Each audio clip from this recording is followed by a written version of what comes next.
అందరికీ జై భీమ్. నేను Rajesh Mahasen. Welcome to Mahasen media. మంచివారి కన్నీళ్ళకున్న పవర్లో వైసీపీ కొట్టుపోయింది. గెలిచిన చంద్ర ప్రతిజ్ఞ. ఆ రోజున చంద్రబాబు నాయుడు గారిని ఆయన నంద్యాలలో ప్రచారంలో ఉన్నాడు. ఆయన ప్రచారం ఏం చేసుకెళ్తాడు, ఎంతమంది ఆయన మీద రాళ్ళు ఇసిరినా చంపాలని చూసినా ఏం చేసినా సరే ఆయన ప్రచారం చేసుకుంటూ ప్రజలకు జరుగుతున్న అన్యాయాల గురించి చెప్తూ ఉంటే తెల్లవారుజాము 4 గంటలకు వెళ్ళి 74 సంవత్సరాలు పెద్ద ఆయన్ని పడుకున్న ఆయన్ని లేపి బయటికి పిలిచి బస్సులో నుంచి సంతకం పెట్టండి, మిమ్మల్ని అరెస్ట్ చేస్తున్నాం అన్నారు. ఒకసారి ఆలోచించండి.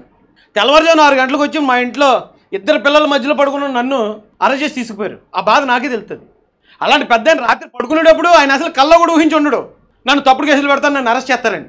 తెల్లవారినే ఆయన నిద్రలో నుంచి లేపి ఆయన ఇంకా నిద్ర కళ్ళలో ఉంటుండగానే నేను అరెస్ట్ చేస్తున్నాను, మిమ్మల్ని తీసుకెళ్తా. ఆయన ఏ తప్పు చేయలేదు. అరెస్ట్ చేసి దాదాపు 9 గంటల సేపు కారులో ఎక్కించుకుని తీసుకొచ్చారు. ఆయన తీసుకెళ్ళి జైల్లో పెట్టారు. 53 రోజులు 70 రోజులు మొత్తానికి పెద్ద ఆయన్ని. కనీసం అక్కడ క్లీనింగ్ చేయకుండా దోమలో ఎన్ని రకాలుగా హింసించాలో అన్ని రకాలుగా హింసించారండి ఆయన్ని. అప్పుడు కూడా ఆయన ఎక్కడ చెల్లించలేదు. కానీ వాళ్ళ భార్య గారి గురించి మాట్లాడినప్పుడు మాత్రం అసలు నాకు ఈ వీడియో ఇప్పుడు చూసినా కూడా కన్నీళ్ళు వస్తాయండి. ఎప్పుడు కూడా మా మిస్సెస్ నా భార్య రాజకీయాలకు రాలేదు. ఒక్కొక్కసారి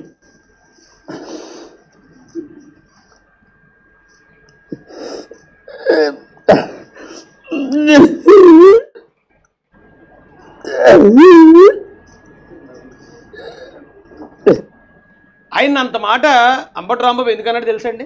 నిజంగా చంద్రబాబు నాయుడు గారి మీద కోపం వచ్చి కాదు. ఎందుకంటే అరగంట గంట అని చెప్పి నువ్వు మాట్లాడతావురా అని చెప్పి తెలుగుదేశం పార్టీ వైపు నుంచి ఎవరో అన్నారు. అతను ఆ అన్న వ్యక్తి చంద్రబాబు నాయుడు గారు కాదు, పక్క నుంచి ఎవరో అన్నారు.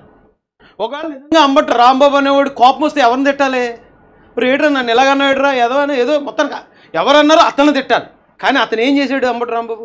చంద్రబాబు నాయుడు గారిని తల్లి లాంటి భువనేశ్వరమ్మని తిట్టాడు. అంటే ఇంటెన్షనల్గా తిట్టడం అండి, అది కోపంతో తిట్టలే.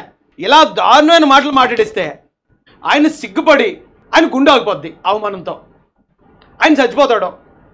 ఆయన చచ్చిపోతే ఇక మనమే, ఇక మనకు అసలు పోటీ లేదు ఇక ఆంధ్రప్రదేశ్లో అని ఆ రోజున చంద్రబాబు నాయుడు గారి మీద జరిగిన హత్యా ప్రయత్నం అది. ఆయన ఆ రోజు అలాగొచ్చి ఆయన బాధపడుతున్నప్పుడు తెలుగుదేశం కార్యకర్తలుగా మా అందరి గుండెలు అవిసిపోయి ఏడ్చాం మేము కూడా. అయితే ఇక్కడ దాకా ఒక ఎత్తు అయితే అండి, తర్వాత ఈయన ఈ ఫోటోని ఆ వైసీపీలోని కొంతమంది సైకోగాళ్ళు ఈ ఫోటోని వాడడం మొదలుపెట్టారు. ఆయన ఎటకారం చేస్తూ ఈ ఫోటో వాడుతున్నప్పుడు మాత్రం ఖచ్చితంగా నాకే అనిపించిందండి, నిజంగా నాకు భార్య పిల్లలు ఈ బంధాలు లేకపోతే ఒక 5గురిని చంపి జైలుకి వెళ్ళిపోదాం అనిపించింది ఆ రోజున. మన ఇంట్లో ఈ వయసు పెద్దలు ఉంటారు, వాళ్ళు కనీసం వాళ్ళ మూడ్ ఆఫ్లో ఉంటేనే మనందరికీ బాధగా ఉంటుంది. అలాంటి వయసులో ఆయన కన్నీళ్ళు పెట్టుకుంటూ ఉంటే దాన్ని కూడా శాడిజానికి వాడుకున్నారు ఆ రోజు. దాని ఫలితమే ఈ రోజున ఈ క్లీన్ స్వీప్. తెలుగుదేశం పార్టీ ప్రపంచం మీరు చేసిన శాడిజం పనుల వల్లే. రేపొద్దున ఆ తర్వాత ఎప్పుడైనా సరే రాజకీయ నాయకులు మనం ఎక్కడ దాకా ఉండాలో అక్కడ దాకానే ఉండాలండి. అంతకు మించి క్రాస్ చేస్తే అసలు అనుకున్నారండి ఎవరన్నా ఎప్పుడన్నా? జగన్మోహన్ రెడ్డి అనే వ్యక్తి ఆయన ఏదో సంక్షేమ కార్యక్రమాలు చేసో సిద్ధం సభలు పెట్టో మరోటి చేసో జనాల్లో ఒక ప్రపంచాన్ని చూపించాడు. అలాంటి వ్యక్తి 10 సీట్లకి 9 సీట్లకి పడిపోతారని అసలు ఎవడన్నా ఊహించాడా? ఆ పడిపోవడానికి కారణాలే ఇవి ఒక గుణపాఠం అండి. రాజకీయ నాయకులకి ఇవి ఒక గుణపాఠాలు, అది మాత్రం గుర్తుపెట్టుకోవాలి.